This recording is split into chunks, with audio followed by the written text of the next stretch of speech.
네, 시청자 여러분, 5시 정치회의 시작하도록 하겠습니다. 오늘이 노동자의 날입니다. 사실 얼마 전 일용 노동자들의 안타까운 사고도 있었는데 오늘 문재인 대통령이 노동자 관련해서 메시지를 냈죠. 네, 그렇습니다. 문 대통령이요. 앞으로는 안전한 일터, 산재 없는 일터를 만드는데 최선을 다하겠다라면서 이천 물류창고 화재 희생자들을 한 번 더 애도를 했습니다. 그리고 이제 또 코로나19와 관련해서 앞으로 또 노동계가 또 경제 위기 극복을 하는데 좀 협조를 해달라 이런 메시지를 함께 전달을 했습니다. 예. 코로나19 긴급재난지원금 관련 얘기도 해보면 오늘 국무회에서 관련법이 공포안이 의결이 됐는데 여권, 정치권 또 기업에서도 기부 캠페인이 많이 일고 있죠. 네, 일단 그 재난지원금을 신청하지 않으면 기부한 것으로 간주한다라는 이제 관련 법안이 통과가 된 건데요. 일단 국회의원들 같은 경우에는 여당 내에서 자체적으로 자발적으로 신청하지 않겠다라는 얘기가 계속 릴레이로 나오고 있는데 사실 근데 정부 여당 입장에서는 이걸 강제로 기부를 해라라고 강요할 수는 없는 거기 때문에 자발적으로 좀 기부를 하는 문화가 좀 형성이 되기를 좀 조성을 하고 있는 걸로 보입니다. 알겠습니다. 5시 정치회의 자리에 앉아서 본격적으로 시작하겠습니다.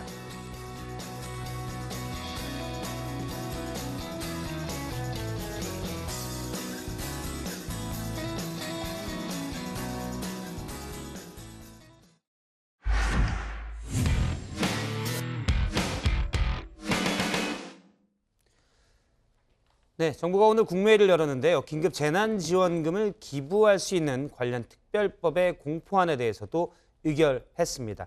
기부의사가 있는 분들은 기부금을 긴급 재난지원금을 신청하지 않으면 기부한 것으로 간주하기로 했습니다. 오늘 최종혁 반장 발제에서는 재난지원금 기부 관련된 소식을 집중으로 짚어보겠습니다. 네, 신청이 시작되는 날로부터 3개월 안에 재난지원금을 신청하지 않으면 기부의사가 있는 것으로 보기로 한 겁니다. 자, 오늘 11일부터 온라인 신청이 시작이 되니까 이 8월 11일까지 신청을 하지 않으면 자동으로 기부가 된다는 건데요. 또는 신청할 때 일부는 기부하고 남은 금액만 나는 받겠다 이렇게 결정할 수도 있고요. 아니면 추후에 더 많은 돈을 기부할 수가 있습니다. 자, 사회 곳곳에서 기부 움직임이 일고 있습니다. 먼저 조계종은요, 종교계에서는 처음으로 이 중앙종회 의원과 본 말사 주지 스님 등 스님 5천여 명이 이 긴급재난지원금을 기부한다라고 밝혔습니다. 자, 지자체에서도 움직임이 있죠. 서울 서초구는 5급 이상 공무원들이 모두 기부에 동참하겠다라고 밝혔습니다. 민간 기업도 참여하고 있는데요. 메리츠금융그룹 역시 이 계열사 임직원 2,700여 명이 자발적으로 기부를 하기로 했습니다. 자, 일단 청와대에서는 문재인 대통령도 기부를 할 것으로 보이는데요. 그리고 이 여당인 민주당은 의원과 당선인들이 잇따라 기부 의사를 밝히고 있습니다. 사실 이런 건 당이 먼저 나서서 자, 우리 당 국회의원들은 모두 기부하겠습니다라고 선언을 하면 될 법한데 그렇게는 하지 않기로 했습니다. 마치 기부를 강요하는 관제 기부처럼 비칠 가능성이 있기 때문인데요. 따라서 이 기부는 독려하되 최종 결정은 개인의 판단에 맡긴다는 방침입니다. 캠페인과 정책적 수단을 헷갈려하는 이런 식으로 국가가 정책을 피면 안 됩니다. 이 안 받는 사람, 또 기부하는 사람은 착한 국민입니까? 그다음에 받는 분들은 미안해서 이걸 어떻게 받습니까? 이렇게 국민들로부터 줘놓고 일부 국민들은 이거 기부해달라, 이거 반납해달라 이렇게 얘기하면 저는 맞지 않다고 생각합니다. 사실 이러한 비판도 충분히 제기할 수 있을 걸로 보입니다. 따라서 이 재난지원금 기부는 사회 구성원들의 자발적인 참여 또 배려로 이루어져야 할 텐데요. 강요해서도 안 되는 일일 겁니다. 대통령과 고위공무원이 또 기업 임원이 기부를 하니까 공무원과 직원들도 이를 따라야 한다라는 식이 되어서는 안 되겠죠. 그러니까 압박을 해서도 또 압박을 받을 필요도 없다는 겁니다. 그러니까 예를 들어보면요. 저희가 오늘 또 마찬가지지만 가정에 회의를 하면서 점심 식사를 시켜 먹는데 박성태 부장이 나는 짜장면이라고 주문을 합니다. 그건 부장의 선택이라는 거죠. 짜장면만 먹어도 배가 부른 사람은 짜장면을 시키면 되고 국물이 있는 걸 먹고 싶은 사람은 짬뽕을 시키면 되고 또 당연히 유산슬이 먹고 싶은 사람은 이걸 시키더라도 뭐라 할 필요가 없다는 겁니다. 그러니까 이 긴급재난지원금을 둘러싼 얘기는 제가 조금 더 자리에 들어가서 전해드릴 거고요. 이런 예시라는 겁니다. 자, 이어서 국회 입법조사처가 21대 국회의원 선거를 분석한 결과를 좀 정리해 보겠습니다. 이번 21대 이 국회의원 총선 투표율 66.2%로 1992년 14대 총선 이후 역대 최고치였습니다. 특히 코로나19의 여파로 투표율이 낮을 것이라는 예측 완전히 빗나갔죠. 국회 입법조사처는 이 투표율이 높을 수 있었던 다양한 배경을 이렇게 내놨습니다. 자, 우선 대통령 임기 중반에 실시된 선거라 현 정부에 대한 중간평가의 성격을 갖는다. 그리고 이 처음 실시된 준연동형 비례대표제가 도입이 되고 거대 정당이 또 비례위성 정당을 만들면서 유권자들의 이 관심이 높아진 점 등을 투표율이 높아지는 효과를 보였다라고 평가했습니다. 특히 영호남 간 대결이 높은 투표율로 이어졌다라는 분석 내놨는데요.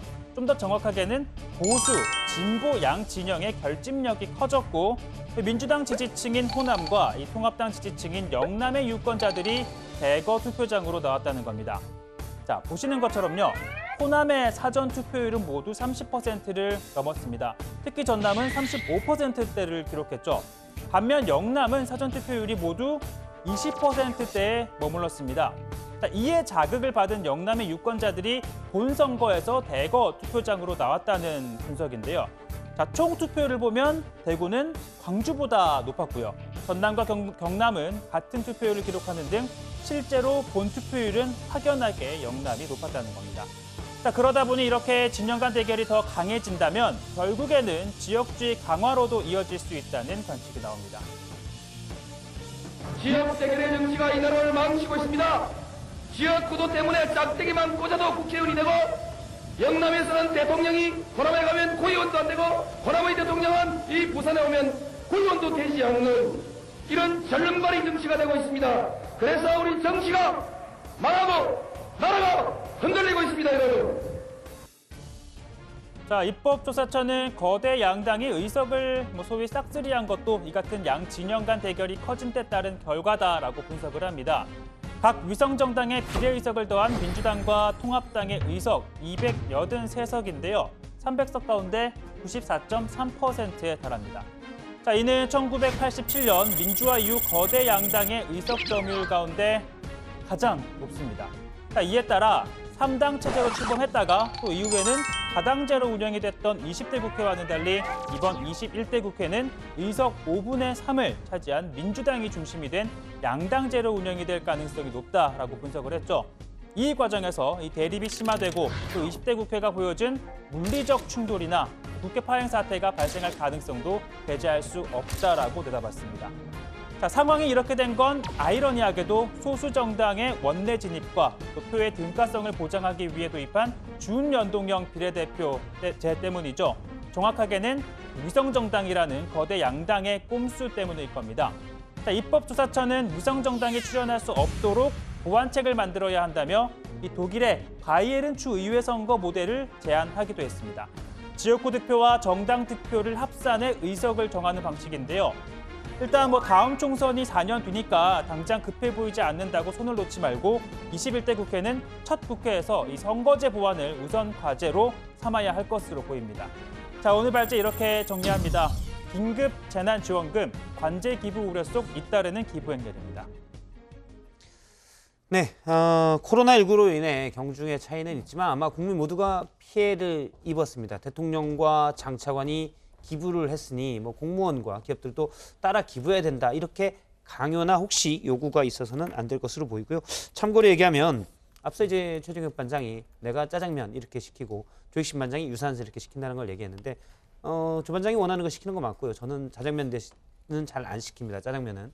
왜냐면 너무 빨리 먹게 돼서 좀 허탈할 때가 있어서 주로 건져 먹을 게 있는 짬뽕을 시키곤 합니다. 참고로 얘기를 했습니다. 참고로 저도 유산슬은 얻어먹지 못하고요. 슬로 끝나는 건 땡이슬밖에 제가 얻어먹은 게 없습니다.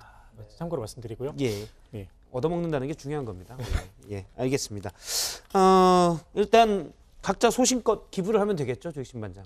예, 그렇습니다. 그 기부를 하라고 압박을 하거나 또 마치 기부를 강요하는 것처럼 압박으로 받아들인다면 이건 안 하느니 못한 건데요. 그러다 보니 정부 여당도 공식적으로 기부 활성화 등 캠페인을 진행하진 않을 것으로 보입니다. 다만 당 지도부와 의원들 또 고위 공무원들의 솔선수범을 통해서 개개인의 자발적인 참여, 기부 분위기를 만들겠다는 뜻으로 보입니다. 네, 세액공제 혜택을 주는 거는 자발적인 기부 분위기를 좀 더 하자. 뭐 이런 의도죠. 그렇습니다. 재난지원금을 기부하면 연말정산이나 종합소득세 신고 때 세액 공제를 받을 수 있는데요. 종합소득 산출세액에서 기부금의 15%를 공제해주고 지방소득세에서도 기부금의 1.5%가 자동으로 감면이 돼서 모두 16.5%를 공제받을 수 있습니다. 근데 이게 세액공제 사실 연말정산 때 어려워하는 분들이 많은데 약간 나중에 헷갈릴 수도 있어요. 왜 나는 공제가 안 되냐, 기부를 했는데. 그럴 분들도 있을 수 있을 것 같아서 잠깐 짚고 넘어가면 기부를 했다고 다 세액공제를 받는 건 아니지요. 네, 간단하게 말씀을 드리면 이 연말정산을 하는 과정에서 이 자신의 소득액이 면제점, 그러니까 이 세금을 면제해주는 기준이 되는 한도보다 작은 기준에 속하게 되면 이 납부해야 될 세금, 소위 그 연말정산 해보시면 아실 텐데 결정세액이라는 게 있잖아요. 이 결정세액이 없는 대상자들이 있습니다. 자, 이들의 경우에는 이미 세액공제나 소득공제 등으로 공제를 받아서 추가로 내야 될 세금이 없기 때문에 이 지원금을 전에 기부하더라도 세액공제 자체를 받을 수가 없게 되는데요. 다만 정부 입장은 이겁니다. 이 기부금 세액공제는 10년 동안 적용이 되기 때문에 이 10년 내에 결정세액이 발생을 해서 세금을 내게 되면 그때 이 기부금 세액공제를 받을 수 있다라고 설명을 그렇군요. 합니다. 그러니까 만약 올해 세액공제를 못 받더라도 10년 안에 내일 세금 있을 때 받을 수 있다는 거군요. 사실 표현이 좀 어렵지만 최종익 반장이 얘기한 건 그거죠.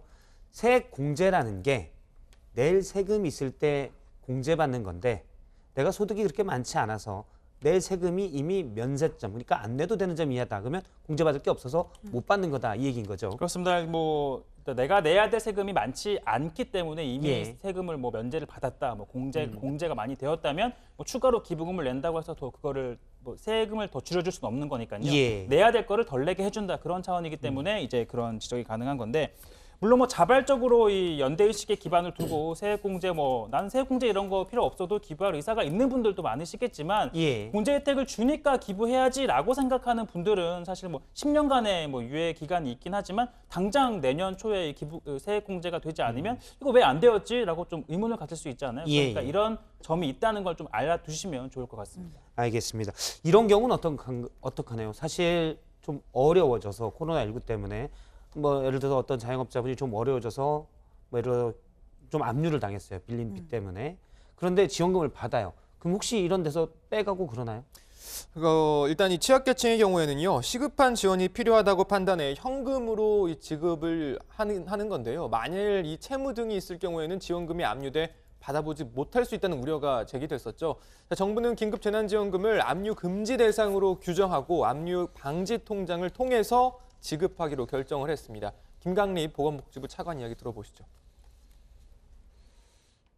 압류방지 통장에는 생계급여, 기초연금 등 개별 법에서 특별히 압류를 금지하는 압류가 금지된 금전만 입금될 수 있다는 이러한 제한점이 있습니다. 정부는 긴급재난지원금을 압류 금지 대상에 포함시켜 압류방지 통장을 통하여 지급하기로 결정하였습니다. 이에 따라 5월 4일부터 취약계층에게 현금을 지급하기로 한 계획이 차질 없이 이행될 수 있을 것으로 생각합니다.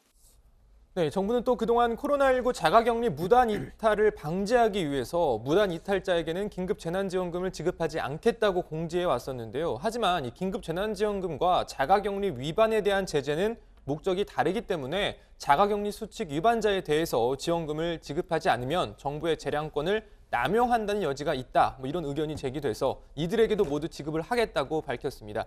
이 역시 행정안전부 설명 들어보시죠. 긴급 재난지원금의 목적이 소득 보전과 소비 촉진을 위한 것이라는 점하고 전 국민 확대 지급 방침으로 변경되었다는 점을 고려해서 무단 이탈자에게도 긴급 재난지원금을 지급하기로 하였습니다. 하지만 무단 이탈자에 대한 생활지원비는 지급하지 않습니다. 예, 취약계층의 가구들은 11일부터 취약계층 외 가구들은 11일부터 온라인 신청을 받고 13일부터 지급할 예정입니다. 이게 저도 이제 몇 번 하기도 했는데 약간 혼란스러운 부분도 있을 수가 있어요. 왜냐하면 각 지방자치단체에서 준 지원금도 있고 또 정부가 지급하는 지원금도 이미 예정이 돼 있기 때문에 근데 각 지자체마다 약간씩 다르잖아요. 네, 그렇습니다. 이 4인 가족 100만 원을 좀 기준으로 설명을 드리면요. 일단 정부가 긴급재난지원금의 20%를 각 지자체가 담당하도록 했기 때문에 뭐 일부 지자체에서는 이 정부의 지원금에서 이걸 좀 빼고 지급을 해주겠다라는 입장입니다.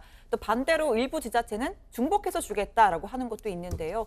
김경수 경남지사가 오늘 기자회견을 열고 우리는 중복해서 지급하겠다라고 밝혔습니다.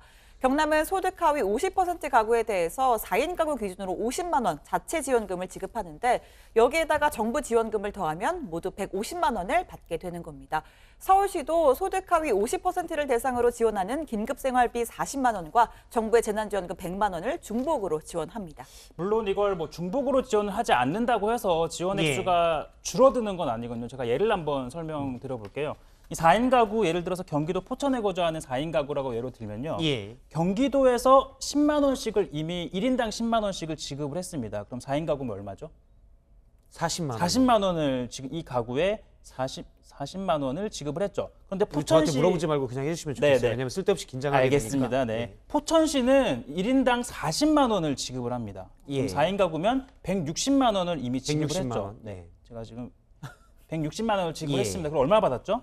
경기도 포천시에 사는 4인 가구는 40 200만 플러스 원을 160, 지금 200만 원을 받은 받게 상황이죠. 그리고 정부에서 이번에 주기로 한 금액이 얼마죠? 100만 원입니다. 네. 예. 100만 원. 그럼 총 200만 원 아니 100 예, 200만 원에서 플러스 100만 원이면 100에. 300만 원이 돼야 되는 건데 예. 근데 경기도가 이미 40만 원을 지급한 거에서 이 정부 지원금 가운데 20%를 경기도가 부담을 해야 되거든요. 예. 근데 경기도는 이 부담금을 제하고 주겠다. 그러니까 20%니까 20만 원인 거죠. 20만 원을 제하고 주겠다. 즉 정부 지원금을 80만 원만 죄송합니다. 지금 내 왼손이라 80만 원만 주겠다라는 겁니다. 그러니까 반장하려면 양손 다 써야 되는 거 아니에요? 그렇죠. 예. 그러니까 지금 경기도 포천시 같은 경우에는 경기도 40, 포천 160에서 200만 원을 받고 정부 지원금 100만 원 가운데 80만 원만 받기 때문에 총 280만 원을 받게 되는 겁니다. 예, 그래서 이미 지자체의 지원금을 받았다고 해서 그걸 또 어느 지자체는 중복해서 지급하지 않는다고 해서 금액이 크게 낮아지거나 또는 뭐 이건 각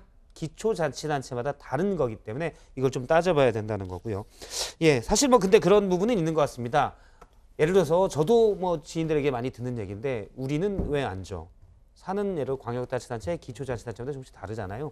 우리가 좀 적네 이런 얘기를 사실 우스갯소리로도 많이 하곤 하는데 이게 경쟁이 붙어서는 안 될 것 같아요. 각 지방자치단체의 재정 상황 또 코로나19에 대한 피해 상황도 다를 수가 있기 때문에 거기에 맞춰서 주는 거지 만약에 마치 경쟁적으로 우리가 더 줘야지 이렇게 된다면 이것도 일종의 포퓰리즘으로 흐를 수가 있기 때문에 이렇게 비교해서는 좀 안 될 것 같습니다.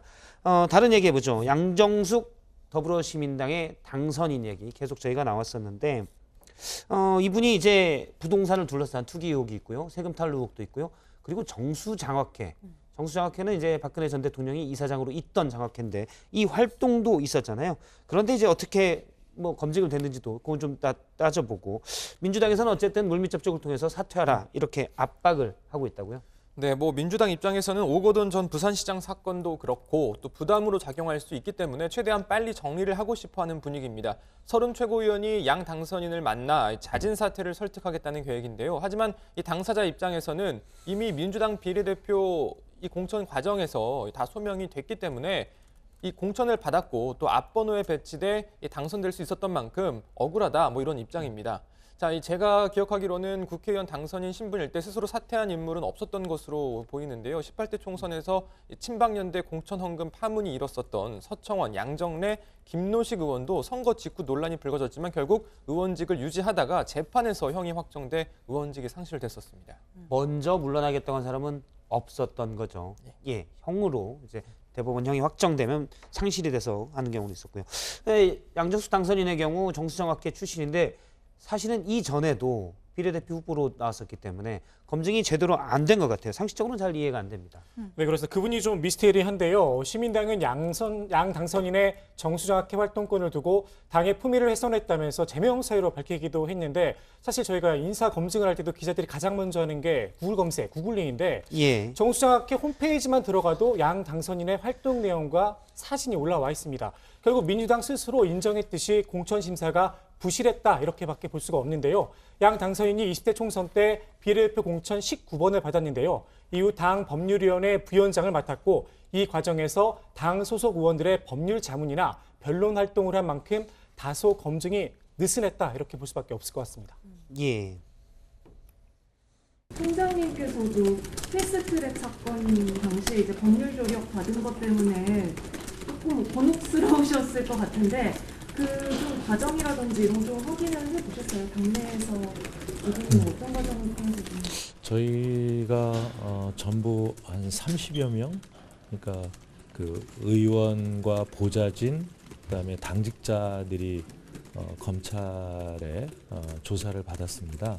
그래서 법률위원회에서 한 15명 정도의 그러니까 변호인단을 구성해서 그 돌아가면서 입회를 하도록 했거든요. 예, 뭐 그런 데에 따른 거였지 특별한 관계는 아닙니다. 네, 그간의 이 양 당선인의 행보를 보면요, 뭐 좋게 말해서 좀 다양하고 뭐 어떻게 보면 좀 일관성이 없다, 종잡을 수가 없습니다. 변호사 출신인데 일단 넥슨 공짜 주식 논란의 당사자인 진경준 전 검사장의 변론에 참여한 이력이 있고 또 반면에 일본군 위안부 관련 소송에 참여를 하고 강제 임신 중절 수술을 당한 한센인을 대변해서 국가 배상 판결을 이끌어내는 등 인권 변호사로서도 또 주목을 받기도 했었습니다. 또 현 정부 들어서는 대한변협이 추천한 헌법재판관 후보에 오르기도 했습니다. 예, 어쨌든 국민의 혈세를 받는 국회의원직이기 때문에 사실 비례대표 후보에 대해서는 정당의 이름을 주로 보기 때문에 정당에서 저는 검증에 책임이 있지 않나라는 생각이 듭니다. 오늘 기사는 이렇게 정리하도록 하겠습니다. 긴급 재난지원금 13일 지급, 기부 이어질까? 다음은 고석승반장 발제입니다.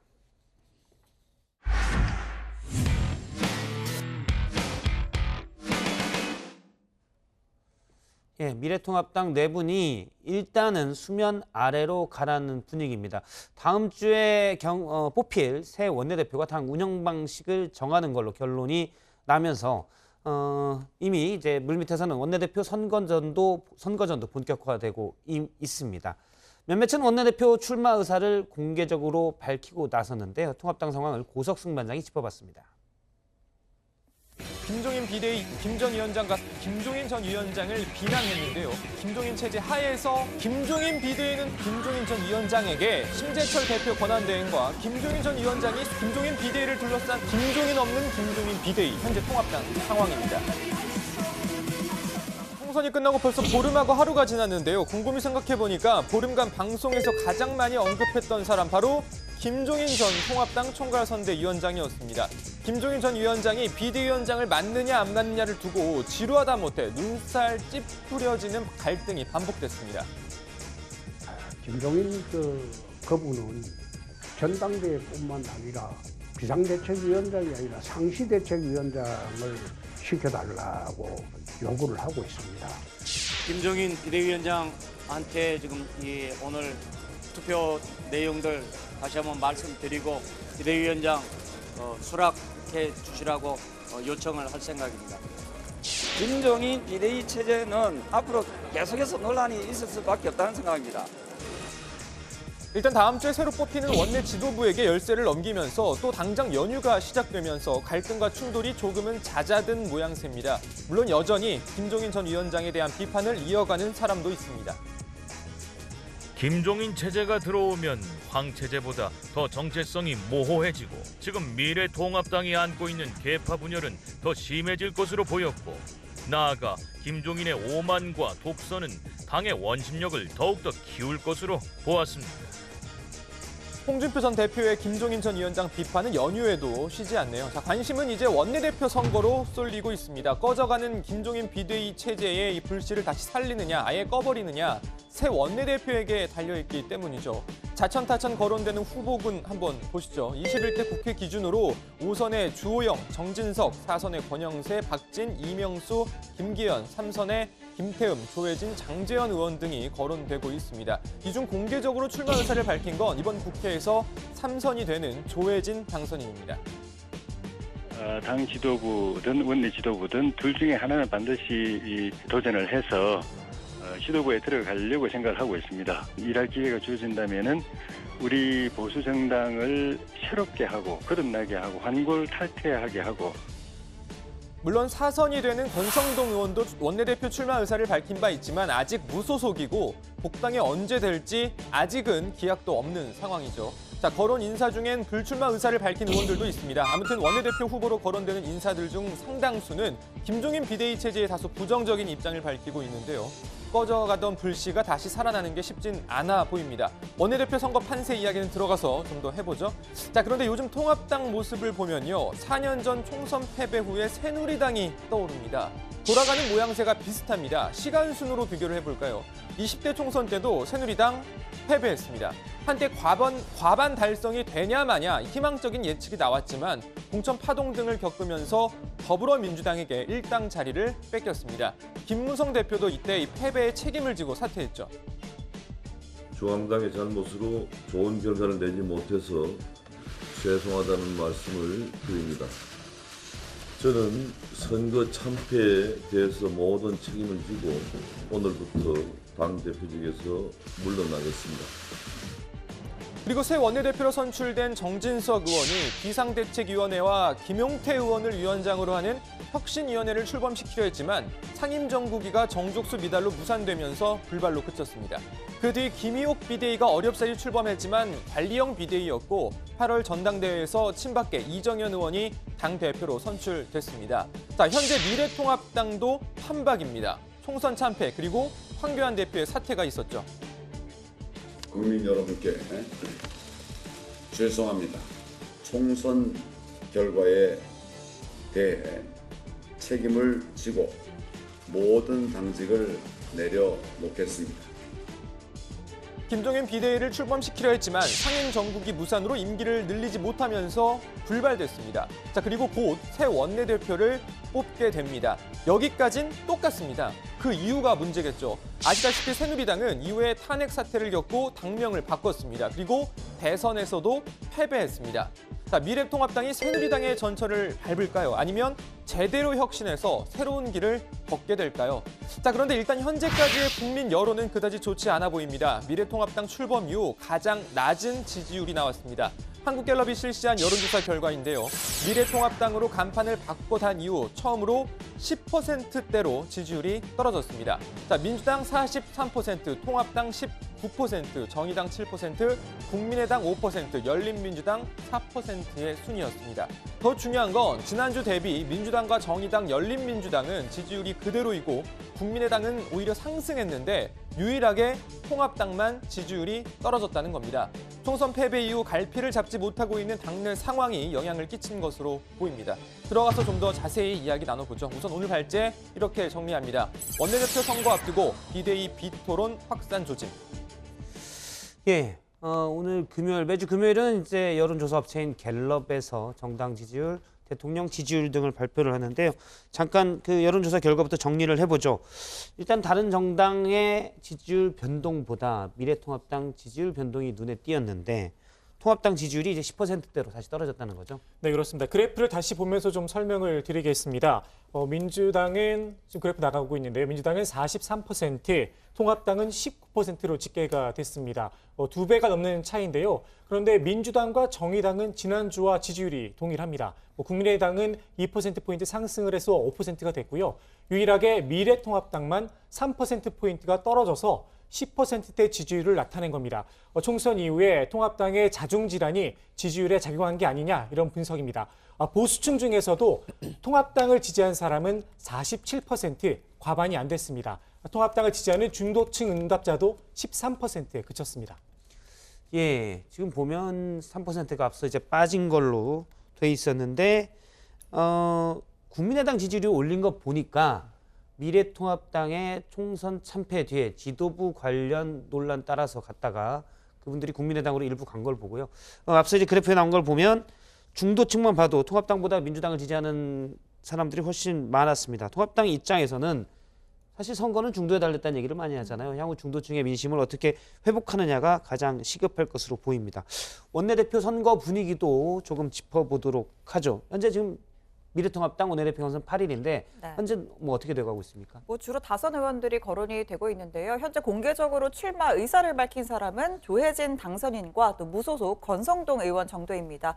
뭐 그 외에 자천, 타천 조금씩 후보군 윤곽이 나오고 있는데 21대 국회에서 3선이 되는 뭐 장제원 의원 오늘 JTBC 뉴스온 인터뷰에서 국민은 변화와 파격을 원하는데 뭐 서열이나 나이에 따라서 예측 가능한 선거가 되면 안 된다. 원내대표 출마를 고민 중이다라고 말하기도 했습니다.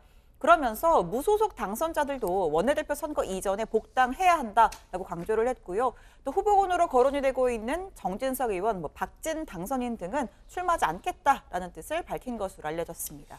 자, 그리고 뭐 장제원 의원과 함께 이 3선이 되는 유이동, 하태경 의원 등도 자천, 타천 뭐 후보군으로 거론되고 있습니다. 그리고 또 오랜만에 국회로 복귀하는 권영세 당선인도 출마를 고민 중인 것으로 알려졌고요. 그리고 통합당 내 지금 최다선 가운데 한 명이 주호영 의원 같은 경우에는 오는 4일쯤에 자신의 입장을 뭐 밝히겠다, 원내대표 출마 여부에 대한 입장을 밝히겠다라고 했는데 사실 지금 뭐 통합당 내 다 중진 의원들이 많지 않기 때문에 지금 통합당 같은 경우에는 국회 부의장 후보도 있을 거고 이제 뭐 당 대표에 도전하는 뭐 의원들도 있을 텐데 뭐 그러한 것들을 두루두루 고민을 해서 이제 원내대표에 도전을 할지 뭐 당권에 나설지 등은 지켜봐야 할 것으로 보입니다. 예, 후보군으로 거론되는, 그러니까 원내대표 경선 후보군으로 거론되는 상당수 인사가 일단 김종인 비대위에는 부정적인 입장인 인사들이 좀 많죠. 네, 우선 뭐 김태흠 의원과 조혜진 당선인 등은 공개적으로 이 김종인 비대위에 대한 반대 입장을 밝힌 바 있습니다. 그리고 장제원 의원 등은 뭐 당초 비대위 체제에 찬성을 했지만 이제는 물 건너갔다, 이 타이밍을 놓쳤다라는 입장이고요. 뭐 유이동 의원과 권영세 당선인, 뭐 주호영 의원 등은 비대위 체제 자체에는 찬성을 하는 입장인 것으로 알려지고 있습니다. 예, 알겠습니다. 앞서 이제 권영세 당선인과 통화를 제가 잠깐 하고 왔는데 그러더라고요. 좀 고민을 주말께 좀 더 해보겠다. 일단 박진 당선인이 권영세 당선인이 나가는 게 좋겠다. 수도권에서 사람이 없기 때문에 그런 얘기를 좀 했다고 하고, 김종인 비대위에 관련돼서는 아무래도 김종인 비대위원장 체제가 좀 가는 게 맞지 않겠냐. 좀 드물게 김종인 비대위 체제에 대한 찬성론을 얘기를 했습니다. 뭐 하태경 의원도 여기 입장을 좀 들어보니까 출마는 검토를 하고 있다. 그리고 김종인 비대위는 찬성이다라고 얘기하는데 다른 대부분의 후보들이 지금 물망에 오른 사람들이 다 반대 입장이 좀 많습니다. 예, 일단 하나 좀 여쭤보면 그 미래통합당 입장에서 조익신 반장 같은 경우는 국회 반장으로 국회 정치부에 또 오래 출입했잖아요. 예. 김종인 비대위 체제가 나을 것 같습니까? 어떻습니까? 저는 개인적으로 김종인 비대위 체제가 더 낫다라고 생각이 듭니다. 미래통합당이 앞으로 가는데? 예, 그렇습니다. 예, 왜 그렇게 생각하죠? 지금 뭐 당 대표 주자군들을 쭉 보면 그때 좀 뭐 이준석 최고가 얘기를 했지만 차기 미래통합당 당 대표로 누구를 지지하십니까 하면 아마 무응답이 제일 많을 거다 그 얘기를 했었는데 예. 저도 그렇게 관심이 가는 인물도 없고 또 그 관심이 없는 사람 중에서 한 명이 잡더라도 당권을 제대로 유지를 할 수 있을까, 장악력이 있을까라는 좀 생각이 듭니다. 저는 좀 다른 생각인데요. 지금 예. 아직 출범도 하지 않은 상태에서 이 김종인 비대위 체제를 두고 갑론을 박이 너무 많잖아요. 지금 예. 뭐 당 원내대표 후보들 혹은 뭐 당 대표 뭐에 도전하고자 하는 후보들만 해도 뭐 찬성한다, 반대한다, 뭐 불가능하다 이런 걸 가지고 지금 뭐 갑론을박이 많이 벌어지고 있고 소모적인 논쟁이 벌어지고 있다고 할 수 있는데 실제로 이 김종인 비대위 체제가 들어섰을 때 과연 이러한 잡음이 나오지 않겠느냐라고 했을 때는 현재로서는 미지수인 상황이잖아요. 예. 그리고 당내에 오히려 더 분란이 발생할 수도 있고 뭐 21대 국회에서 지금 여대 야소인 상황에서 과연 야당이 어느 정도의 좀 집결을 할 수 있을지, 오히려 당 내분이 커지다 보면 이 뭐 여권과 상대하는 측면에 있어서 더 좀 자중 질환에 빠질 수 있지 않을까라는 생각이 드는데 그런 절차적인 측면에서는 문제로 김종인 비대위 여부를 두고 너무 당력이 소진되고 오히려 갈등만 일으킨다, 이런 의견이거든요. 네, 뭐 이미 그런 상황에서 실제로 출범을 한다고 가정을 했을 때 과연 이런 것들이 뭐 사라질 수 있겠느냐라는 데는 좀 의문이 있기 때문에 저는 예. 김종인 비대위보다는 차라리 당내에서 아예 새로운 인물이나 아예 새로운 당 내에서 좀 리더십을 발휘할 수 있는 중진 의원이 나서는 게 좀 낫지 않을까라고 생각을 해보입니다. 뭐 저희가 들은 또 일부 의견은 그런 것도 있더라고요. 물론 김종인 비대위가 좋을 수도 있는데 여러 당원들, 뭐 구체적으로 얘기하면 당선인들의 의견을 좀 듣는 그런 절차가 빠졌다. 그런 절차 빠진 채로 갑자기 맡기다 보니까 이런 소동이 나는 것이다. 이런 얘기들이 좀 하더라고요. 지금 사실 장제원 의원 등 일부 의원들이 이미 얘기를 하긴 했지만 예. 사실 김종인 비대위가 뭐 합당하냐 안 하냐를 떠나서 좀 타이밍을 놓쳤다는 지적이 좀 맞는 것 같습니다. 이미 이게 사실 이 총선 패배 이후에 사실 이게 바로 들어서 여러 가지 좀 이른바 컨베전 효과라고 해야 될까요? 이런 것들이 조금 그런 것들 좀 노릴 수 있고 또 여러 가지 좀 충격요법도 먹힐 수 있을 것 같은데 지금 김종인 비대위 출범을 하냐 마냐를 가지고 지금 뭐 거의 예. 보름 넘게 지금 뭐 싸우고 있기 그렇죠. 때문에 타이밍 자체가 이미 좀 힘이 좀 지났다. 빠진 거 아니냐? 저는 이런 생각이 좀 듭니다. 알겠습니다. 아마 김종인 비대위원장은 빨리 의견을 정해서 나한테 권한이 많은 비대위원장직을 제안을 하라라고 기다리고 있을 것 같은데 미래통합당 상황은 지금 그런 게 아닌 것 같습니다. 네, 오늘 기사 제목은 이렇게 정하도록 하겠습니다. 원내대표 선거 앞두고 비대위 비토론 확산 조짐. 네, 다음은 신혜원 반장 발제 보겠습니다.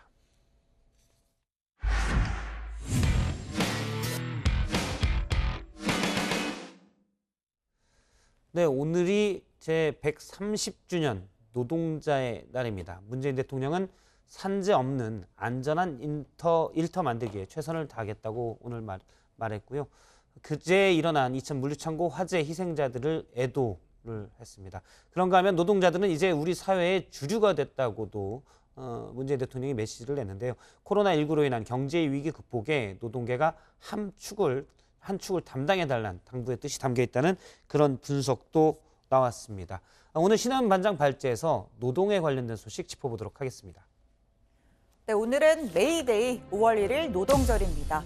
19세기 말에 미국 노동자들을 중심으로 하루에 8시간만 일하게 해달라라는 투쟁이 벌어졌고요. 미국은 물론 세계 각국에서 같은 의미를 되새기며 이 투쟁이 시작된 이날을 기리고 있습니다. 자, 매년 노동절에는 쉬는 문제로 혼선을 빚기도 합니다. 달력을 좀 보시면요. 5월 1일은 빨간색이 아닙니다. 어제 부처님 오신 날은 빨간색이었는데 말이죠. 자, 휴일은 크게 대통령령으로 정한 법정 공휴일과 법정 휴일로 나뉩니다. 부처님 오신 날은 법정 공휴일, 즉 빨간 날이지만 노동절은 근로기준법이 정한 법정 휴일이기 때문에 근로기준법이 정한 사업장에서만 휴일입니다. 안 그래도 갑자기 내일 살살 얘기해요. 노동절인데 저희도 노동자잖아요. 내일 회의하나요? 해야죠. 당연히 하죠. 제 반장 쉬고 싶으면 그냥 아니요. 반장만 쉬어요. 아, 다 안 하면 쭉 저랑- 쉬어도 되고. 다 안 하면 저 혼자 나와서 하려고 했죠. 됐어요. 네, 복국장 너무 오랜만에 뵈니까 반갑고 좋습니다. 자, 그런데 복국장 시절에도 다정에는 근무, 박부장 시절에도 다정에는 근무, 황금 연휴 그게 뭔가요? 먹는 건가요? 자, 아무튼 조만간 거한 회식을 한번 기대해 보겠습니다. 자, 문재인 대통령은 오늘 SNS를 통해서 노동절 기념 메시지를 냈습니다. 코로나19를 겪으며 우리는 상생의 가치를 느끼게 됐다면서 노동자는 이제 우리 사회의 주류이며 이 주류로서 연대와 협력의 중심이 되어야 한다고 강조했습니다. 코로나19로 빚어진 경제 위기를 극복하는데 이 주류인 노동계도 적극 참여해야 한다는 메시지를 담은 것으로 풀이됩니다. 호텔업계 노사가 가장 어려운 시기에 함께 마음을 모았습니다. 사측은 무급휴직이나 연차 휴가를 강제하지 않고 휴업으로 일자리를 보존했으며 노조는 노동쟁의 대신 협력적 노사관계에 합의했습니다. 네, 또 문 대통령은 산재는 성실한 노동의 과정에서 발생한다면서 이천 물류창고 화재 희생자들에 대한 애도의 메시지도 함께 전했습니다. 불의의 사고 앞에 숙연한 마음으로 명복을 빈다면서 무엇보다 안전한 일터를 만들어 산업재해를 줄이는 데 최선을 다하겠다고 강조했습니다. 자, 오늘 이천 화재 현장에선 사고 원인을 밝히기 위한 2차 감식이 열렸습니다. 어제 1차 감식을 했는데요. 이 최초 발화 지점으로 추정되는 지하 2층 바닥에 화재 잔여물이 아주 많이 쌓여 있어서 작업이 좀 지연됐다고 합니다. 우레탄 유증기에 붙은 불씨의 원인을 찾는 데는 시간이 조금 더 필요한 상황입니다. 현장 감식과는 별개로 수사는 본격화됐는데요. 경찰은 시공사를 포함한 4개 업체를 압수수색했고 검찰도 검사 15명을 투입해서 수사 본부를 꾸렸습니다. 신원 미상 사망자 4명의 신원이 추가로 확인이 됐습니다. 수사본부에서는 화재 원인 규명 그리고 근로자들하고 공사 관계자들 조사를 통해서 화재 원인 책임에 대한 수사를 철저히 해나가겠습니다. 이상입니다. 네, 수사팀은 인허가 서류와 설계 도면, 안전교육 관련 서류 등을 분석하고 있습니다. 산업안전보건법에 따르면 여러 도급업체가 한 장소에서 공사를 하는 경우 원청업체가 이 작업의 순서를 안전하게 조정해줘야 합니다. 하지만 물류센터 현장에선 9개 업체의 노동자들이 따로 각자의 작업을 하고 있었다고 합니다. 또 가까스로 대피한 근로자들은 근무 전에 피난 및 안전교육을 전혀 받지 않았다라고 증언했습니다. 자, 주제를 좀 바꿔보겠습니다. 김정은 위원장 이야기인데요. 4월 11일 정치국 회의를 마지막으로 벌써 20일째 두문 불출입니다. 외신 보도에 따르면 이 통제사회인 북한 내부에서도 김정은 위원장의 건강 이상설이 북중 간 무역업자 등을 통해서 급속하게 확산되고 있다고 합니다. 자, 꼭 전해드려야 하나 싶지만 그래도 안 할 수는 없습니다. 트럼프 대통령 이야기입니다. President, on Kim Jong-un, have you got an update on his condition and whether he is alive or dead? Well, I understand what's going on, and I just can't talk about Kim Jong-un right now. I just hope everything is going to be fine. But I do understand the situation very well, please. 자, 트럼프 대통령의 답변은 모른다, 오보다에서 잘 안다까지 이렇게 냉온탕을 오갔습니다. 미 정보당국이 정확한 정보를 갖고 있다는 점을 강조하면서도 이 특유의 과장된 화법으로 혼란을 부추기는 모양새입니다. 북미 간 고위급 협상을 주도해온 폼페이오 국무장관은 미국이 김 위원장을 포착한 건 아니라면서도 현 상황이 unusual, 통상적이지는 않다고 설명했습니다. 자, 이런 가운데 미국 의회 조사국은 보고서를 통해서 김 위원장은 10살 미만의 새 아이가 있다고 알려졌지만 명백한 후계자는 없다. 유고 씨의 여동생 김여정이 후계자가 될 가능성이 가장 크다고 평가했습니다. When the president traveled there to meet with Chairman Kim and his team as well, so we've had a chance to meet Chairman Kim's sister and some of the other leaders there as well. 자, 이렇게 부재가 길어지면서 김 위원장 잘 있다는데 라고 했던 러시아를 비롯해 이 북한과 우호관계인 국가들도 우려를 표하기 시작했습니다. 러시아는 당신께서 건강하고 행복하실 것을 바란다라는 북러 정상회담 1주년 축전을 통해서, 그리고 아사드 시리아 대통령은 당신께서 언제나 건강하실 것을 축원한다라는 축전을 통해서 애둘러서 걱정을 전했습니다. 글쎄요, 연휴가 끝나면 짠하고 등장해줄까요? 조금 더 지켜봐야겠습니다. 자, 오늘 청와대 발제 이렇게 정리합니다. 130주년 노동절, 문 대통령 산재 줄이는데 최선입니다. 예, 올해 노동절은 엊그제 일어난 이천 물류 창고 건설 현장 참사로 인해 좀 더욱 숙연해졌습니다. 문재인 대통령이 무엇보다 안전한 일터를 만드는데 최선을 다하겠다 이렇게 메시지를 냈죠. 네, 문재인 대통령은요, 이 페이스북을 통해서 노동절 메시지를 냈습니다. 최근에 불거진 안타까운 이 사고죠. 이 대형 인명 피해를 가져온 이천 물류창고 화재 사고를 언급을 했는데요. 희생자 대부분이 일용직 노동자다라면서 다시 한번 불의의 사고 앞에 숙연한 마음으로 명복을 빈다라고 했습니다. 그러면서 노동을 존중하는 사회가 되어야 함께 잘 살 수 있다면서 이 무엇보다 안전한 일터로 산재를 줄이는 데 최선을 다하겠다라고 적었습니다. 여야도 오랜만에 한 목소리를 냈는데요. 이천 물류창고 공사장 화재 사고와 관련해서 애도를 표하고 재발 방지를 약속했습니다. 특히 통합당 김성원 대변인은 문 대통령이 언급한 상생의 가치에 전적으로 동의한다면서 무엇보다 안전한 일터를 만들겠다는 문재인 대통령의 의지에 깊은 공감을 표한다는 논평을 내기도 했습니다.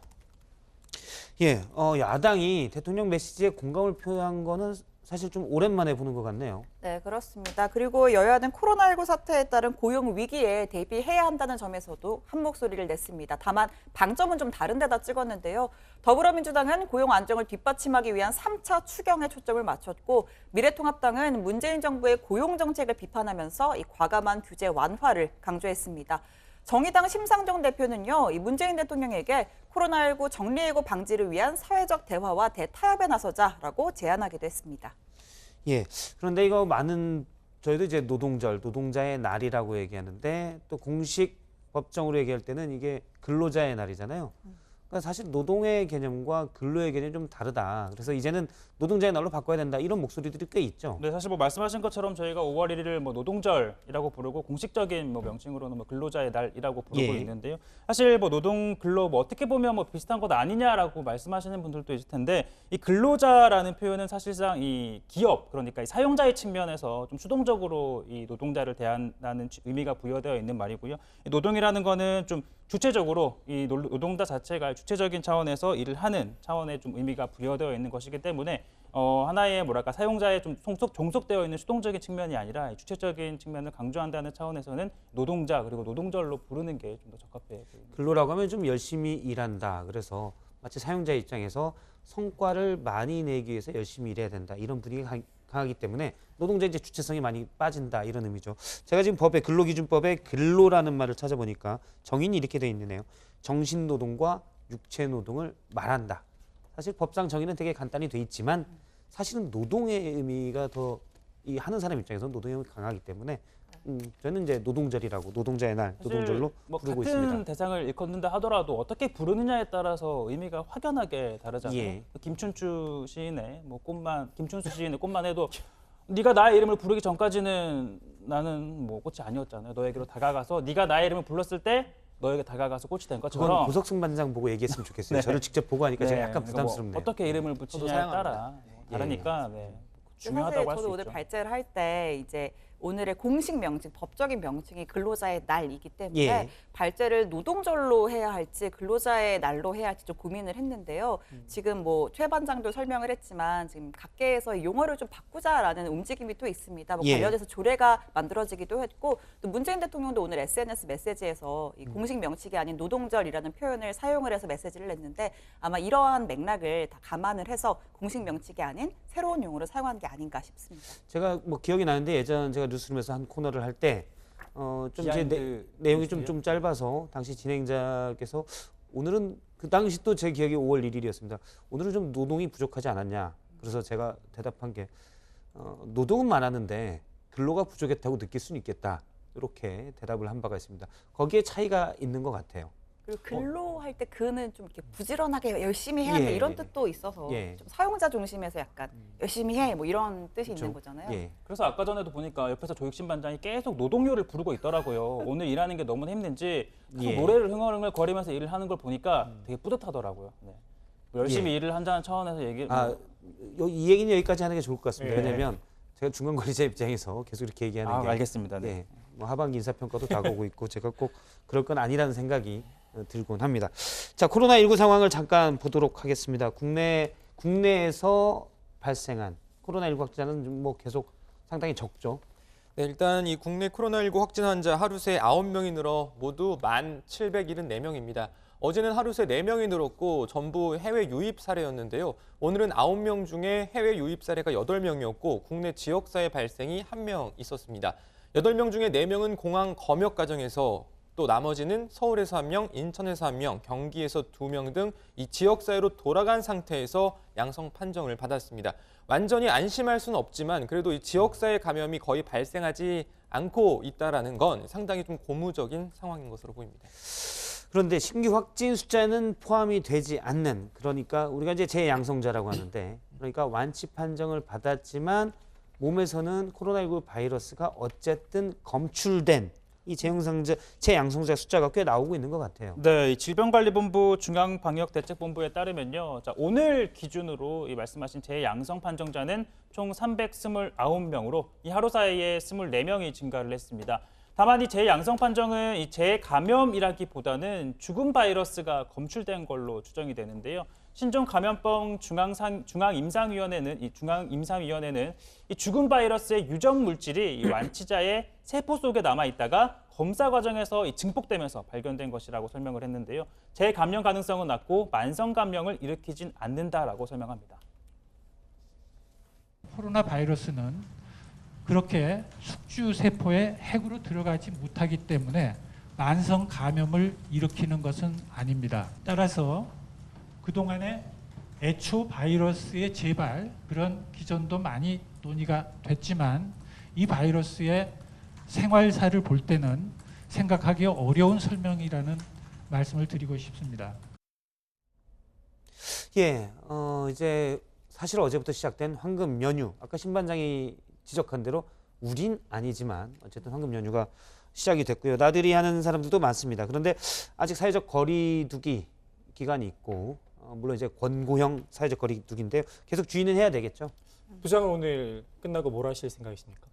오늘 일과가 끝나고요. 정치회의 끝나고 뭔가를 하는데 조익신 반장에겐 안 가르쳐줌입니다. 굳이 제가 왜? 알겠습니다. 영화관 가자고 제가 제안을 하려고 했는데, 근데 아무튼 요새 영화관에 가면 그 코로나 잠시만요. 제가 예. 조반장과 영화관을요? 그럼요. 왜요? 왜요? 영화비를 내주셔야죠.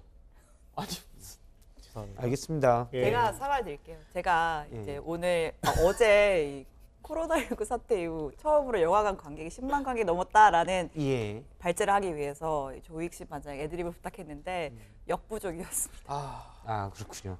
알겠습니다. 내역이나 예. 설명해 주시죠. 아, 네. 예. 네. 아무튼 요새 영화관에 가면 코로나 예방을 위해서 좌석 한 줄씩 띄어앉기를 실시하고 있는데요.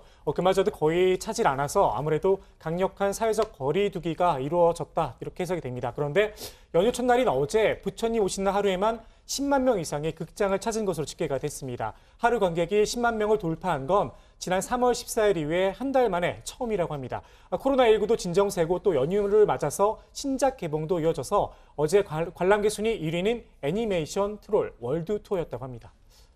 저 죄송한데 같이 봐주시면 안 돼요? 예, 안 돼요. 뭐 영화표는 제가 사드릴 수 있지만 조익신 반장에게, 왜냐하면 어제 저한테 직장 갑질 119에 신고하겠다 이런 얘기도 했기 때문에 제가 표는 사드릴 수 있지만 같이 가는 건 안 됩니다. 저도 제 시간을 지키고 싶습니다. 궁금한 게 조익신 반장은 같이 볼 분이 계시지 않습니까? 왜 부장과 굳이? 예. 같이 그분이랑 보면 제가 돈을 내야 되고 부장이랑 보면 부장이 내십니다. 이게 지금 당황스러운 상황이 계속되고 있는데 한 가지만 더 말씀드린다면 조익신 반장이 같이 볼 그분을 만날 때도 저름 각을 불러서 돈을 내고 가게 하는 그런 행동을 보이고 있습니다. 이건 윗사람도 직장 갑질 119에 신고할 수 있죠. 노동절에 일하니까 다들 정신이 혼미해지는 것 같아요. 그러니까. 알겠습니다. 예. 네. 예. 알겠습니다. 자, 물론 거리두기를 유지하는 선에서 여가 생활도 이제 하라고 권고하는 정부에서 약간 그런 움직임도 보이고 있는 것 같아요. 네, 왜냐하면 이제 또 경제 위기도 극복을 해야 되고 또 상생을 다 같이 해야 하잖아요. 그래서 이 정부가 황금 연휴가 끝나는 오는 6일부터 국립중앙박물관, 또 국립현대미술관, 중앙도서관 등 24개의 공공서비스를 좀 제한적으로 재개를 하겠다라고 입장을 밝혔습니다. 정세균 총리 설명 한번 들어보시죠. 다음 주부터 박물관과 미술관 등 공공 실내 분산 시설의 운영을 재개하는 방안을 논의하겠습니다. 시간당 입장 인원이 제한되고 관람 중 마스크 착용 등 불편함은 있겠습니다마는 국민 여러분께 조금 더 일상을 돌려드리는 조치가 될 것으로 기대합니다. 네, 다만 박물관이나 미술관은 단체는 안 되고 개인 관람만 허용이 됩니다. 또 사전에 예약을 해서 시간당 인원을 좀 제한하는 식으로 거리두기를 유지할 예정이고요. 또 도서관은 뭐 복사, 대출, 반납 업무만 우선적으로 재개를 하고 열람 서비스는 하지 않고 추후에 재개를 해서 이용 인원을 점진적으로 좀 늘려가겠다라고 설명을 했습니다. 예, 점진적으로 거리를 조금씩 둔 채 일상이 재개되는 분위기입니다. 오늘 문재인 대통령이 청와대 인근에서 곰탕으로 오찬을 했다고요? 네, 이 청와대 인근 한 곰탕집에서 참모들을 불러 함께 식사를 했다고 하는데요. 약 한 1년 만에 이 청와대 인근 삼청동 민간 식당을 이용한 겁니다. 오늘 문재인 대통령의 오찬 지금 사진이고요. 예, 지금 나오는 사진인데요. 방역을 철저히 하되 거리를 유지하면 외식 등을 할 수 있다는 것을 보여주기 위해 외식을 한 것이라는 게 청와대의 설명입니다. 지금 뭐 사진에도 나오는데요. 노영민 비서실장, 또 정의용 국가안보실장, 강기정 정무수석 등이 함께 했고요. 사진엔 보이지 않는데 김조원 민정수석과 윤도한 국민소통수석, 또 김혜숙 인사수석은 거리두기 때문에 홀에서 따로 먹었다고 합니다. 근데 저 식당이 저도 사실 몇 번 가본 곳인데 예, 예전에 이제 청와대 출입할 때 그때도 갔고 그 전에도 몇 번 가봤는데 황태구이도 굉장히 맛있거든요. 나중에 지금 코로나19가 좀 풀리면 저희도 한번 저기서 회식을 한번 하시는 게 어떨까? 괜찮은 아이디어입니다. 황태구이. 참고로 오늘 문 대통령은 곰탕과 수육을 메뉴로 했다고 합니다. 예, 앞서 이제 사진을 보면 거리두기 때문에 자리를 조금씩 떨어뜨리고 앉아서 이렇게 점심을 하는 모습을 볼 수가 있었습니다. 물론 이제 일반 식당에서는 쉽지 않은 부분도 있지만 사실은 저희가 좀 뭐 비용 문제 때문이도 그렇고요. 뭐 임대료가 비싸기도 하니까 상당히 빽빽한 식당들이 많잖아요. 거리두기가 되려면 식당들도 그런 부분을 좀 더 신경을 써주고, 물론 전제가 임대료가 좀 낮아져야 되겠죠. 그런 부분도 필요할 것으로 보입니다. 그런데 오늘 원래 문재인 대통령이 연차를 낸다고 했었잖아요. 네, 원래 하루 연차를 쓰고요. 이번 주말까지 고향인 경남 양산에 머물 예정이었는데 경기도 이천 물류창고 화재로 이 연차를 취소를 하고 정상 근무를 하고 있습니다. 예. 자, 다른 얘기도 해보죠. 오늘 외신 보도를 좀 보면 북한은 코로나 상황이 좀 심각하다. 북한에도 공식적으로 집계해서 발표하고는 있지는 않지만 그런 얘기들이 많이 나오고 있습니다. 그런데 이제 김정은 위원장도 코로나19 때문에 대피를 했다라는 일각의 분석도 있는데 현재 뭐 20일째 북한에서는 공식적인 발표는 없는 상황입니다. 네, 지난 4월 11일 이 정치국 회의 이후 현재까지 행방이 묘연한 건데요. 뭐 열차와 요트가 원산에서 포착이 됐다라는 뭐 보도도 있었고 뭐 그렇긴 한데 트럼프 대통령은 이 김정은 위원장의 상태를 잘 안다라고 말하면서도 뭐 구체적인 확인은 거듭 삼가하고 있습니다. 자, 말할 수는 없지만 정보 당국이 정확한 정보를 가지고 있다는 점을 뭐 강조하려는 것으로 보이고요. 자, 이런 가운데 미국 의회 조사국이 이 김여정 노동당 제1부부장이 후계자로 유력하다라는 분석을 내놨습니다. 김 위원장은 수년간 다양한 건강 문제를 겪고 있는 것으로 보인다. 자, 10살 미만의 세 아이가 있다고 알려졌지만 이 명확한 후계자는 없다라고 분석을 하면서 이 김여정 제1부부장은 정상 외교에서 두드러진 역할을 했지만 일부 전문가들은 여성이 북한 지도자가 될 수 있을지에 의문을 제기한다라고 덧붙였습니다. 네, 미중 일러뿐만 아니라 세계 각국의 이 촉각을 곤두세우는 모양새입니다. 오늘 이 대만의 정보기관의 분석도 나왔는데 대만의 국가정보원격인 국가안전국 추거정 국장이 국회에서 보고를 하는 자리에서 김정은 위원장은 아프다 이렇게 답변을 한 겁니다. 그러면서 이 만일의 사태에 대비를 하고 있다. 하지만 이 와병설을 공식화할 경우에 우리의 정보원이 노출될 우려가 있기 때문에 비공식적으로만 이야기를 한다 이렇게 말을 했다고 하고요.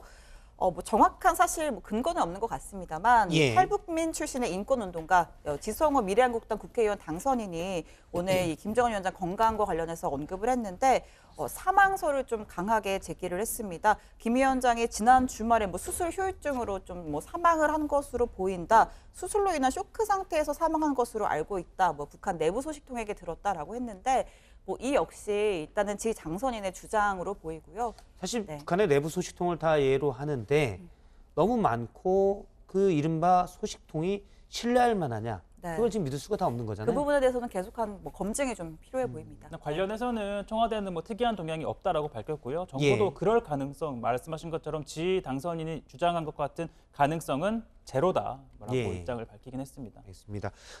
지금 우리 정부나 또 미국에서도 뭔가 알고 있다라고 얘기를 하고 있는데 트럼프 미국 대통령이. 근데 이제 가장 김정은 위원장의 건강 같은 민감 정보는 사실 휴민트, 그러니까 인적 정보를 통해서 알아야 되는데 구체적인 근거를 대면 예를 들어서 어디에서 뭐한 모습이 발견됐다라고 하면 그 모습을 본 사람들을 대고 북한에서 누가 스파이냐 이럴 수가 있기 때문에 그런 근거를 댈 수 없다고 그래요. 예전에 김정일 국방위원장의 건강 부분에 관해서는 양치질을 할 수 있을 정도 이런 얘기를 했다가 그럼 양치질을 한 걸 본 사람일 거 아니에요. 그래서 휴민트 색출에 나서서 어려웠었다 이런 얘기도 있었습니다. 네, 오늘 청와대 발제 정리하도록 하겠습니다. 130주년 노동절, 문 대통령 산재 줄이는데 최선 다하겠다.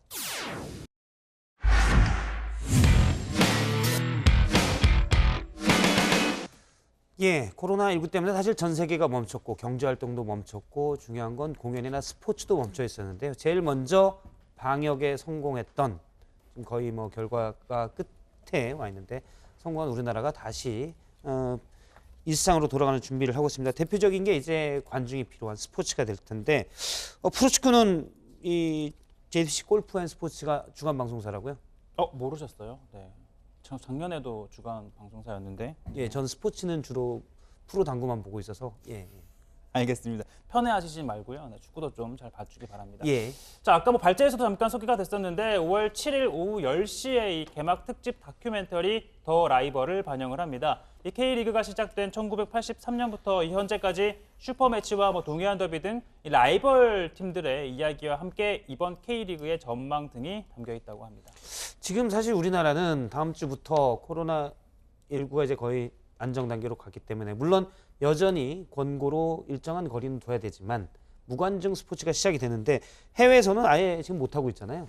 네, 맞습니다. 예, 유럽에서는 지금 뭐 프리미어리그 등 프로축구 리그가 거의 대부분 전면 중단된 상태고 북미에서도 프로야구와 프로축구 모두 개막을 못하고 있습니다. 일본도 이런 사정은 마찬가지죠. 자, 무관중 경기이긴 하지만 우리나라가 가장 선도적으로 프로스포츠 시즌을 시작하는 셈입니다. 예, 해외에서는 KBO가 만든 이 코로나19 대응 매뉴얼을 가져가서 공부를 하기도 한다고요? 예, 그렇습니다. 앞서 KBO 3국이 40페이지에 달하는 대응 매뉴얼을 만들었다고 소개해드렸는데요. 일본 야구기구와 세계 야구 소프트볼 연맹에서 매뉴얼을 보내달라는 요청이 있었습니다. 또 종목은 다르지만 스페인 프로축구 프리메라 리가에서도 KBO 매뉴얼을 참고해서 코로나19 가이드라인을 만들겠다면서 도움을 구했다고 합니다.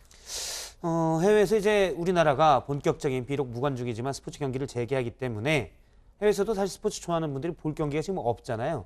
그래서 우리 걸 뭐 중계권을 사고 싶다 이런 얘기가 있다고요. 네, 해외에서 우리 프로스포츠의 중계권이 팔리고 있다 이런 얘기가 있는데 사실 우리나라가 야구 강국이잖아요. 올림픽에서 우승도 하고 뭐 아시아에서는 뭐 최강자인 상황인데 최근에 메이저리그 소식을 다루는 미국의 한 온라인 매체에서 설문조사를 진행했다고 합니다.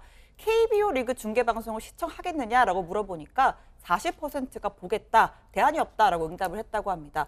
몇 경기 정도 보겠다라는 응답자도 28%가 있었고요. 메이저리그가 시작돼도 KBO 리그를 보겠다라는 사람도 14%나 됐습니다. 그러니까 전체 응답자 가운데 80% 정도가 우리 프로야구를 한 번 이상은 보겠다라고 응답을 한 거고요.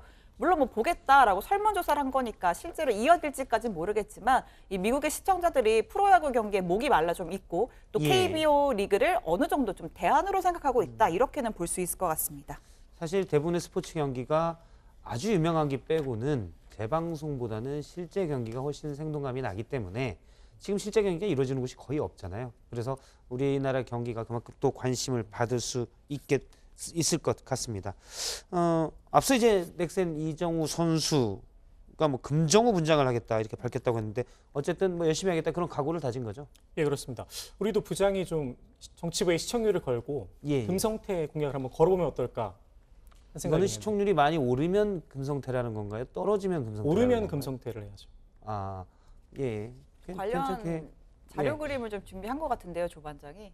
미리 보기를 저렇게. 제가 미리 준비했습니다. 생각보다 괜찮은데요? 했는데 그럼 네. 목표가 있어야 될 거잖아요. 네. 아까 이정우 선수는 뭐 우승이라고 했는데 저희는 목표를 어느 정도 잡은 제가 걸까요? 사실 뭐 이렇게 금하고는 잘 맞진 않는 것 같아요. 제가 그래서 금반지도 사실 하지 않았고요. 물론 못 산 것도 있지만 예. 은성태로. 예, 그건 뭐 괜찮습니다. 목표 시청률 얼마로 거실 생각이신가요? 7.2%가 넘으면 제가 금성태를 하도록 하겠습니다. 근데 하신다는 게 정말 이종범 선수처럼 이정우 선수가 지금 하겠다는 것처럼 그 부분은 제가 시청자들 위해서 하진 않겠습니다. 그러니까 그렇게는 좀 아니신 구체적으로 거죠? 뭘 얘기하는지는 알겠는데. 저도 원치 않아가지고. 예. 반장들 뭐 프로스포츠 좋아합니까? 사실 부장은 모르실 텐데 제가 왕년에 또 신 토토라는 별명이 있었죠. 다정회에서 온갖 스포츠 소식을 전담을 하면서 아시안컵 저희가 중계했던 아시안컵 손흥민 선수 소식, 토토 뭐 이런 거 집중적으로 좀. 신원 반장은 원래 또 육상 대표였잖아요. 어릴 적에. 어릴 적에. 네. 스포츠에 저는 이 프로 스포츠보다는 보드 아마추어. 뭐죠? 보드 신반장한테 뭐. 아직 제 얘기인가요? 저 운동을 좋아하는 편이어서 최 반장은요? 미안합니다. 이게 끝난 줄 알고 제가 끼어든 건데 저는 뭐 프로 스포츠보다는 아마추어 국가대표들의 경기들을 좋아하는데 국가대표 정치 뉴스쇼 저희 다정에 저는 선수 가운데 한 명으로서 저는 아주 열심히 참여하고 있습니다. 네. 정말 훌륭합니다. 뭐 한 거죠 지금? 네. 죄송합니다. 예, 조익 씨 반장이 방금 한 건 여러분 시청자분들이 오해할 수가 있어서 부부의 세계에서 김예 씨가 한소희 씨한테 얘기한 재밌니라는 걸 아까 낮에부터 계속 연습하더라고요. 지금 하려고 한 거죠? 네, 고반장이 원래 잘한다고 하는데 안 보여줘가지고. 아니 연습을 계속 하는데 못 하더라고요. 이제 넘어가도록 하겠습니다. 일단 뭐 저 야구나 축구를 사실 TV로 볼 때 관중들 응원 소리가 막 나야 좀 재밌잖아요. 근데 무관중 경기라 이 부분은 좀 어색할 것 같아요. 뭐 무관중 경기이긴 한데요. 응원단은 그대로 또 있다고 합니다. 저희가 지금 사진이 준비되어 있나요, 혹시? 예, 지금 영상이 옆에 나오고 있는데요. 자, 저렇게 마스크를 쓰고 응원전은 그대로 펼치고요. 경기장에서 이 또 빼놓을 수 없는 함성 소리, 함성. 이 지난해 경기에서 함성 소리만 따와서 사용을 한다고 합니다. 제가 잠깐 직접 들어봤는데 중간에 소리가 끊기면 약간 정막이 흐르지만 또 이렇게 소리를 키워놓으면 그래도 응원 분위기가 나는 것 같더라고요. 예, 다른 얘기를 잠깐 해보도록 하죠. 어제 저희가 발제에서 일부 당권, 여당의 당권 주자들이 개헌 얘기를 한다. 그리고 이인영 원내대표도 5월 8일, 오늘 8일 날 본회의를 열고 원포인트 개헌안, 그러니까 발의 요건안을 좀 더 확대하는 개헌안에 대해서 논의하자라고 얘기를 했는데 이것 때문에 개헌 얘기가 좀 더 나올 수도 있다고 했었는데 이인영 원내대표가 오늘 얘기를 했습니다. 개헌을 검토하고 있지는 않다. 네, 사실 본격적인 개헌을 검토하고 있지는 않다. 네, 뭐 저희가 어제 전해드렸던 이유가 이인영 원내대표가 먼저 개헌안을 처리를 하자라고 얘기를 했기 때문에 여권 내에서 여당 내에서 이제 개헌과 관련한 얘기가 나와서 전해드린 거였는데 일단 이인영 원내대표가 말한 거는 이 앞서 여야 의원들이 발의했던 개헌안이 있습니다. 이 개헌안을 발의할 수 있는 요건에 기존에는 대통령과 이 국회의원들이 가능했었지만 국민 100만 명 이상이 동의를 하면 개헌안을 발의할 수 있도록 하자라는 내용의 안이 들어가 있는 개헌안이 있는데 이 안을 오는 5월 임시국회 내에서 4월 임시국회 내에서 처리를 하자라는 주장이었는데요. 왜냐하면 이 개헌안이 발의가 되면 60일 이내에 처리하도록 되어 있기 때문에 그거를 지키자는 차원에서 이거는 이제 원포인트 개헌안이 발의가 되어 있기 때문에 그거를 처리를 하자라는 차원이었다고 합니다.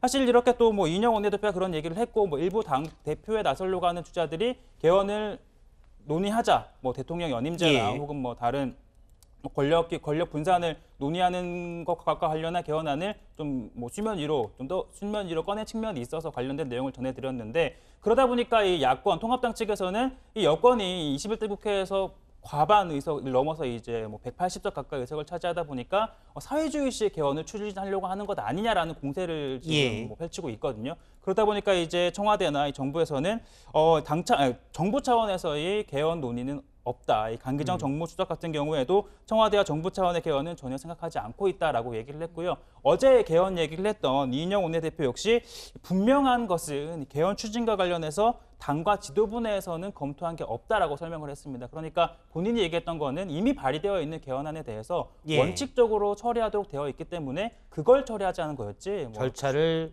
지키자. 그러니까 국회의원으로서 이미 올라와 있는 안건에 대해서 논의를 하자라는 거지. 그러니까 개헌 발의 요건을 넓히는 그 아닙니다. 예를 들어서 대통령의 임기나 지도 체제에 관한 그런 부분들은 아니요. 권력 구조에 대한 그런 부분은 아니고요. 네. 알겠습니다. 사실 저희도 어제 지금의 개헌은 부적절하다고 했었는데 제가 알기로도 청와대 쪽에서도 당장은 민생과 취약계층 보호, 고용, 일자리가 중심이지 개헌에 힘을 쏟을 때는 아니다. 이런 언급들이 나오고 있는 것으로 알고 있습니다. 다른 얘기 잠깐 해보면 한 공기업이 우리가 이제 영화에서 나왔던 반지하층 사실 생활 여건이 좋지는 않잖아요. 이걸 개선하고 있다고 얘기했다가 좀 오히려 논란이 된 바 있다고요? 네, 그렇습니다. SH공사가 지난달 29일에 정책을 하나 발표를 했는데 현재 SH가 소유하고 있는 다가구 다세대 주택의 그 반지하에서 거주하는 분들을 지상으로 옮기고 그 반지하 공간을 창업교실 등으로 활용하겠다 이렇게 발표를 했습니다. 그런데 이 정책의 이름이 기생층이었습니다. 그러니까 기회가 생기는 층이란 말을 줄인 말인데 네티즌들은 정책의 취지는 좋은데 좀 반지하 거주민들을 좀 모멸감 느끼게 한 게 아니냐 이런 비판이 좀 나오고 있습니다. 아 그렇군요. 기회를 생기게 하는 충이라고 이름을 지은 건데 층입니다. 충이 아니라 층. 기생층으로 이름을 지은 건데 영화 기생충이 사실 반지하라는 공간이 주는 부분이 컸잖아요. 근데 사실은 이름을 그렇게 지어서는 정말 어려운 게 임대료가 낮기 때문에 반지하에 갈 수밖에 없던 사람들 그런 부분을 전혀 고려하지 않은 듯한 생각이 듭니다. 네, 알겠습니다. 오늘 5시 정치배이 준비한 소식은 여기까지고요. 저희는 다음 주 월요일 5시에 다시 찾아뵙겠습니다. 고맙습니다.